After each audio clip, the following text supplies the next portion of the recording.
ఇక బెర్తుల కోసం పట్టు మోదీ సంకీర్ణ సర్కార్లో కీలకంగా చంద్రబాబు అటు నితీష్ కుమార్ 5 మంత్రి పదవులు స్పీకర్ పోస్టు అడుగుతున్న తెలుగుదేశం పార్టీ ఏపీకి ప్రత్యేక హోదాతో పాటు స్పెషల్ ఫండ్స్ ఇస్తారంట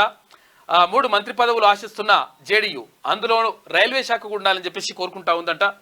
ఇక తెరపైకి కామన్ మినిమం ప్రోగ్రామ్ వ్యవసాయ శాఖను కోరుతున్న జేడీఎస్ షిండే చిరాగ్ అనుప్రియ పవన్ పార్టీలకు కూడా పదవులు వచ్చేటువంటి అవకాశం ఉంది అని చెప్పేసి ఒక వార్త కనిపిస్తా ఉంది మొత్తం మీద బెర్తుల కోసం అంటే ఇక్కడ కేంద్రంలో 3వసారి ప్రధానిగా నరేంద్ర మోడీ ప్రమాణ స్వీకారం చేయనటువంటి నేపథ్యంలో అక్కడ మంత్రులుగా అంటే కేంద్ర మంత్రులుగా ఎవరు ఉంటారు తర్వాత ఎవరికి అవకాశం దక్కుతుంది అనే దానిపైన ఇప్పుడు ప్రధానంగా చర్చ జరుగుతూ ఉంది త్వరలో కొలువుదీరనున్న మోదీ సంకీర్ణ సర్కార్లో బెర్తుల కోసం పోటీ మొదలైంది ఈసారి బీజేపీ మెజార్టీ సీట్లను సాధించకపోవడంతో ఎన్డీఏలోని మిత్రపక్షాలు కీలకంగా మారాయి ఇక టీడీపీ జేడీయూ కింగ్ మేకర్స్గా అవతరించడంతో మోడీ ముందు TDP chief Chandrababu Naidu JDS chief Nitish Kumar తమ డిమాండ్ల చిట్టాను ఉంచినట్లు తెలిసింది తాము ఎన్డీఏతోనూ ఉంటామని తమకు కేంద్ర సర్కార్లో కీలక అవకాశాలు కల్పించాలని అడుగుతున్నట్లు సమాచారం సంకీర్ణ సర్కార్ కావడంతో బీజేపీ కూడా వాటికి సానుకూలంగానే స్పందిస్తున్నట్లు తెలుస్తుంది ఇక ఒకవేళ ఆ డిమాండ్లను నెరవేర్చలేని పక్షంలో వాటికి సరిపోయే స్థాయిలో ఇతర పదవులను ఇవ్వాలని ఆలోచిస్తున్నది కేంద్రంలో ఉన్నటువంటి ఇప్పుడు ఎన్డీఏ సర్కార్ చంద్రబాబు నితీష్ ఏం ఆశిస్తున్నారు లోక్సభ ఎన్నికల్లో ఎన్డీఏ కూటమిలోని బీజేపీకి 240 సీట్లు రాగా ఆ తర్వాత ఎక్కువ సీట్లు అంటే 16 సీట్లు తెచ్చుకున్న పార్టీగా టీడీపీ అవతరించింది ఇక జేడీయూకు 12 సీట్లు వచ్చాయి ఇటు ఏపీ అసెంబ్లీ ఎన్నికల్లో ఘన విజయం సాధించి అధికారాన్ని చేపట్టనున్న టీడీపీ కేంద్రంలో కూడా కీలక మంత్రి పదవులు ఆశిస్తున్నది అయితే 5 కేంద్ర మంత్రి పదవులతో పాటు లోక్సభ స్పీకర్ పోస్టును తెలుగుదేశం పార్టీ కోరుతున్నట్లు తెలిసింది అయితే మంత్రి పదవుల్లో ఆర్థిక శాఖ సహాయ మంత్రి పదవి కూడా ఉన్నట్లు సమాచారం అదేవిధంగా రోడ్లు పంచాయతీరాజ్ హెల్త్ ఎడ్యుకేషన్ శాఖలను కూడా టీడీపీ ఆశిస్తున్నట్లుగా తెలుస్తా ఉంది అంటే కేంద్రంలో అంటే ఇప్పుడు ఇక్కడ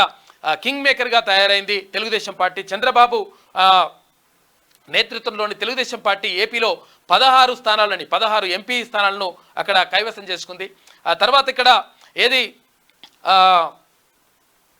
వీళ్ళకి సంబంధించి అంటే అటు జనసేనకు సంబంధించి 4 సీట్లు తర్వాత ఇంకా భారతీయ జనతా పార్టీకి 2 సీట్లే మొత్తం మీద ఇట్లా ఇవన్నీ కూడా రావడంతో మొత్తం 21 ఎంపీ స్థానాలు ఇక్కడ గెలుచుకోవడంతో మొత్తం కూడా కీలకంగా మారింది ఇప్పుడు ఏపీ అయితే 16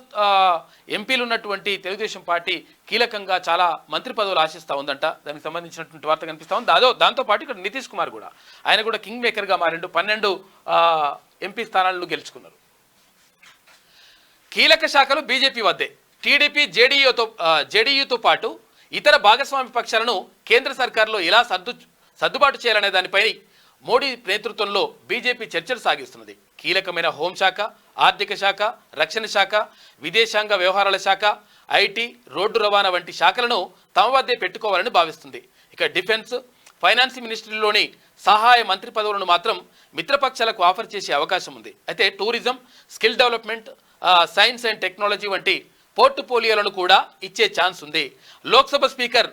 పోస్టును టీడీపీ అడుగుతున్నప్పటికీ ఆ పదవిని ఇచ్చేందుకు బీజేపీ సిద్ధంగా లేదని తెలిసింది ఇక డిప్యూటీ స్పీకర్ పోస్టును ఆఫర్ చేసే అవకాశాలు కనిపిస్తున్నాయి సివిల్ ఏవియేషన్ స్టీల్ వంటి శాఖలను కూడా టీడీపీకి ఇచ్చే ఛాన్స్ ఉంది జేడీయూకు పంచాయతీరాజ్ రూరల్ డెవలప్మెంట్ శాఖలను ఇవ్వన్నట్లు తెలిసింది అంటూ ఒక వార్త కనిపిస్తూ ఉంది మొత్తం మీద ఇప్పుడు కేంద్ర మంత్రి పదవులు ఎవరిని వరిస్తాయి తర్వాత ఎవరికి ఆ పదవులు వస్తాయని దానిపైన ఇప్పుడు ప్రధానంగా చర్చనీయాంశంగా మారింది మన రాష్ట్రం నుంచి అంటే తెలంగాణ రాష్ట్రం నుంచి 8 మంది ఎంపీలుగా అక్కడ గెలుపొందినరు వారిలో కూడా ఎవరికి మంత్రి పదవులు వస్తాయి తర్వాత తెలంగాణకు ఎలాంటి మంత్రి పదవులు వస్తాయనే దానిపైన కూడా ప్రధానంగా చర్చనీయాంశంగా మారింది